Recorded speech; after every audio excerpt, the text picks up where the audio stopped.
It may feel as if Donald Glover has been a part of our lives for a very long time, because in reality, he has been. He started his career at NYU in the Tisch School of Arts. While in school, he brought together comedians Dominic Dierkes, Maggie McFadden, and a few others to create Derek Comedy. Derek Comedy became a massive hit.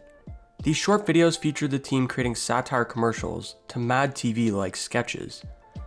It was the perfect creative platform to put out low-budget short films, especially as actors to begin developing a portfolio. Derek Comedy would have a run from 2006 to 2010. The team even produced a full feature film called Mystery Team, where a group of unqualified adolescents take on a murder mystery. Alongside Derek Comedy, he'd also write for 30 Rock. But keep in mind that throughout all of this, he was still living in the NYU dorms. During his later years, he was even a resident assistant, and has revealed that his pager would go off during the 30 Rock writing sessions.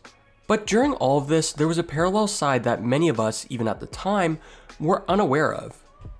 Over time, we learned that he'd be making mixtapes from his dorm room.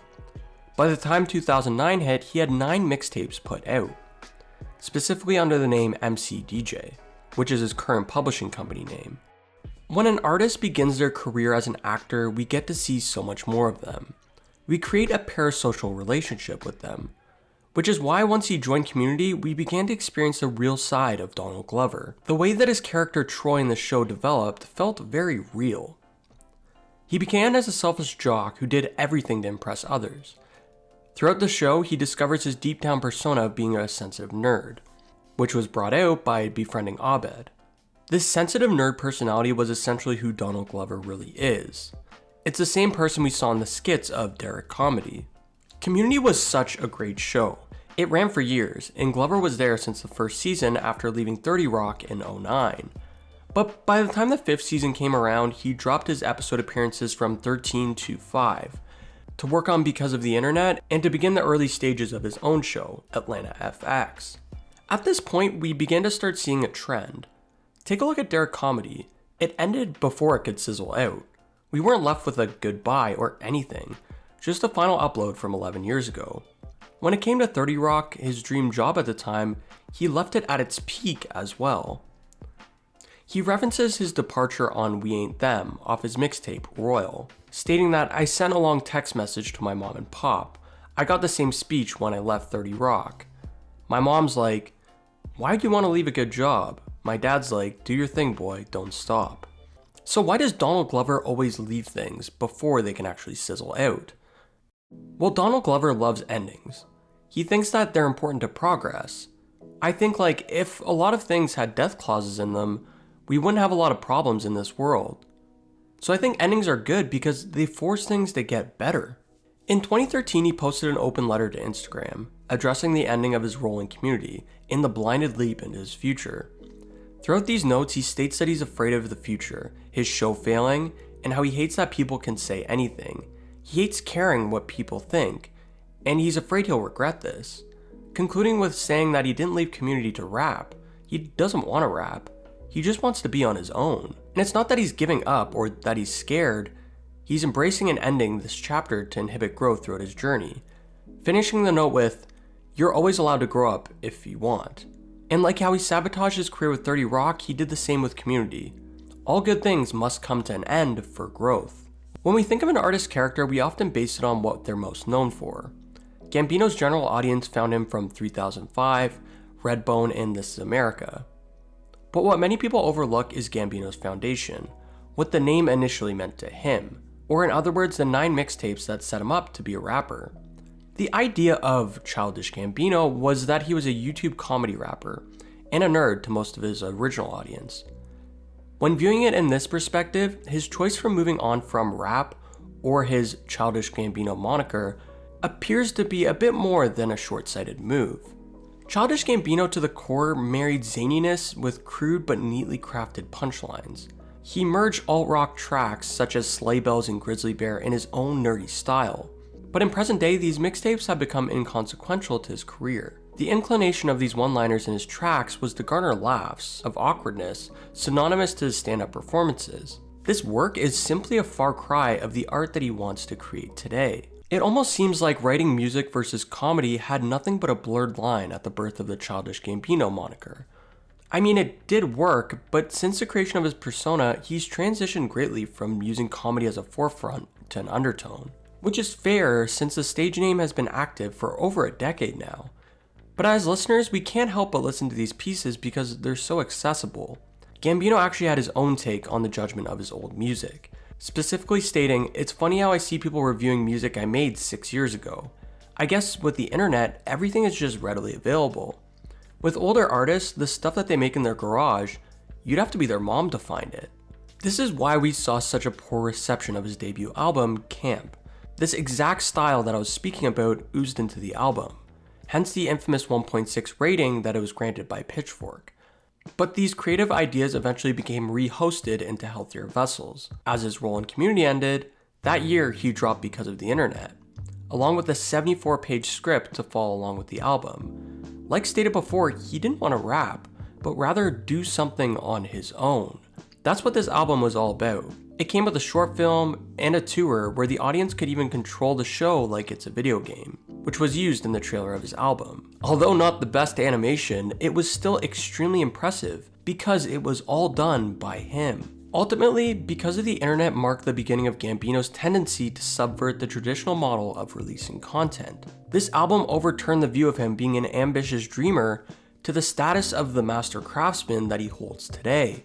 That same year, he signed the initial contracts that started Atlanta FX. Atlanta didn't air until 3 years later, but it was definitely worth the hype behind it.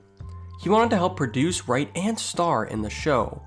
The series would win over 19 awards in the first 2 seasons, which included both Golden Globe and Emmy Awards.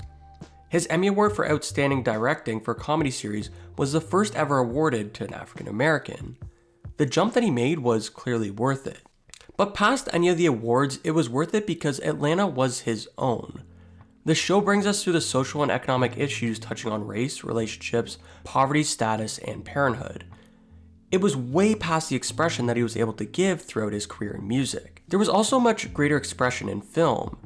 Like stated before, he's able to portray real issues, while turning the show into a fun-loving comedy. Not to mention, the music overlaid throughout the series is perfectly done. The soundtrack of these scenes range from Young Thug, Future, Death Grips, and even Jennifer Lopez.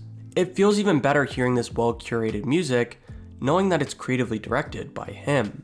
There's an authenticity that comes with the entire show, because it's ultimately his. Only a few months after the first season, he released Awaken My Love, after a great hiatus of both music and social media. This defined his transition from rapping to singing. He took inspiration from 70s funk and soul. The most important note to take from this album is that it was so much different. It in no way felt like an extension of his first album Camp, or because of the internet. It further showed that he was once again abandoning his past in order to grow. He simply does not repeat himself in his career, and you don't really know his next move. Donald Glover, or Childish Gambino, ended his career multiple times because in reality, there's so much more on the other side, after an ending. Or reiterated in his own words, there's nothing worse than a third sequel, like a third movie, and we're like, again? In 2017, he had a big announcement at the Governor's Ball stating that he's retiring, but he still released This Is America in 2018, and his album March 15th in 2020. He also released his second season of Atlanta, followed by a third and fourth in 2022, with of course, Glover announcing that the show would not be renewed for another season, a further ode to his love of endings. Today I'd still say he's in the midst of ending the Childish Gambino alias. March 15, 2020 seemed like nothing but a reference to something greater, which never came. The album itself and chaotic choice in song titles was described by producer DJ Dahi as it not being the separation of songs, it's more about the whole. It simply failed to bring the same sound to the table as his previous albums. In fact, it was empty, bland, and underwritten. There were no press releases, merch, or even physical copies. I mean, there wasn't even an album cover, nor real titles for the tracks. To make the rollout even more confusing, he released a handwritten note which was deleted shortly after. The note goes on about finding himself, the growth of his son, and coming to terms with the passing of his father, which is likely what the album meant to him. In present day, we haven't heard much from Childish Gambino. He hasn't really released much music, other than a few features, and he stopped using social media completely. In an interview last April, he did state that he's learning to love producing and writing again. Whether this is under the Childish Gambino moniker is still unknown. He further speaks on his niche of nerd rap, and how he thought it was safe, and that you can eat off of it. Back then, you could eat off it a lot, but I think it didn't challenge people to figure out if they were great or not. Hence the comedy and irony used in his music, which developed into an undertone, rather than the forefront of his career. So what is he really up to now? According to several articles, he's back to making music. With this music being under the Childish Gambino alias, sticking to a familiar genre, or let alone when this will be released, remains a mystery. Throughout his career, Donald Glover consistently demonstrates that embracing an ending can lead to the blossoming of new and exciting opportunities. He serves as a prime example of how being open to the conclusion of one chapter often paves the way for the emergence of something even more remarkable. Endings are good because they force things to get better. They're important to progress. Although he ended his career many times before, I think there's much more left in Donald Glover himself. But until then, he'll always have us on the edge of our seats for his next creative move. Now I want to hear from you guys. Did you enjoy Donald Glover's show Atlanta FX? If so, let me know your favorite moment from the series. Also, do you think we'll be hearing more music under the Childish Gambino alias in the future? A lot of you guys ask me what I'm currently listening to. Right now, I have Mixtape North on repeat, an all-Canadian hip-hop station on SiriusXM's channel 164. And just for the record, this isn't a sponsor, I just absolutely love this channel. Thank you guys so much for watching, and until next time guys.